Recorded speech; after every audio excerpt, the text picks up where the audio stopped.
12 বছরের সন্ধান মেলেনি চট্টগ্রাম উত্তর জেলা বিএনপি নেতা ও ফটিকছড়ির সাবেক ইউপি চেয়ারম্যান শহীদুল আলম সিরাজের।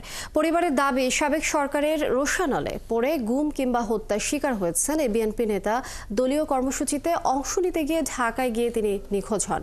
জুলাই আগস্টে ছাত্র জনতার বিপ্লবের পর গুমের শিকার অনেকে ফিরে এলেও এখনও খোঁজ মেলেনি সিরাজ চেয়ারম্যানের। জীবিত, মৃত কিংবা সিরাজ চেয়ারম্যানের কবরটি অন্তত চিহ্নিত করতে চান তার পরিবার। বাবুন পালের ক্যামেরায় বিস্তারিত জানাচ্ছেন সাইফুল ইসলাম শিল্পী। শিয়া বাটার ও ভিটামিন ই সমৃদ্ধ lily glam beauty soap. Lily, always beautiful.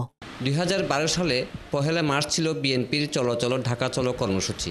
তৎকালীন আওয়ামী লীগ সরকার ঢাকা চলো কর্মসূচি বাধা দিতে যানবাহন ও ট্রেনের ব্যাপক তল্লাশি শুরু করে। প্রশাসনের চোখ ফাঁকি দিয়ে বিচ্ছিন্নভাবে একাই ঢাকা পৌঁছান ফটিকছড়ি উপজেলা বিএনপির সদস্য, সরকার বিরোধী আন্দোলনের সক্রিয় নেতা ও উপজেলা লেলাং ইউনিয়নের সাবেক চেয়ারম্যান শহীদুল আলম সিরাজ।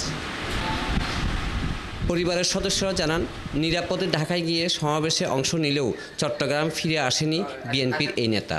অনেক খোঁজাখুঁজি করেও তার কোনো হদিস পায়নি স্ত্রী ও সন্তানরা। সবাই যেহেতু একটা আশার আলো দেখতেছেন, আমিও তো ওইভাবেই আশা বুক বেঁধে রাখছি। বাচ্চারাও আশায় বুক বেঁধে রাখছে যে বাবা আসবে ফিরে।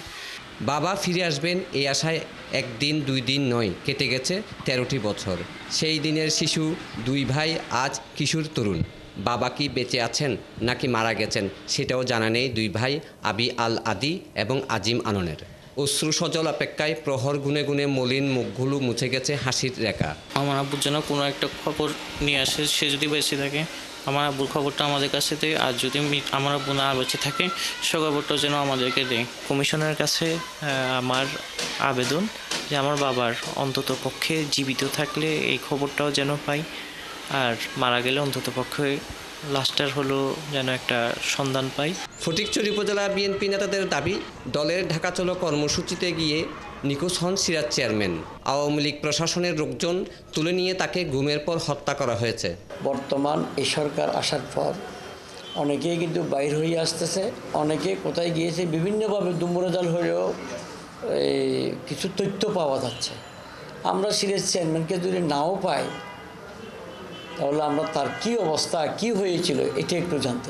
বর্তমান সরকার গুম কমিশন গঠনের মধ্য দিয়ে নিরপেক্ষ তদন্তের মাধ্যমে সিরাজ চেয়ারম্যানের মতো অসংখ্য গুমের রহস্য উদ্ঘাটন করে প্রকৃত দোষীদের শাস্তির আওতায় আনা হবে, এমন প্রত্যাশা চট্টগ্রামের বিএনপি নেতা কর্মী এবং সিরাজ চেয়ারম্যানের স্বজনদের।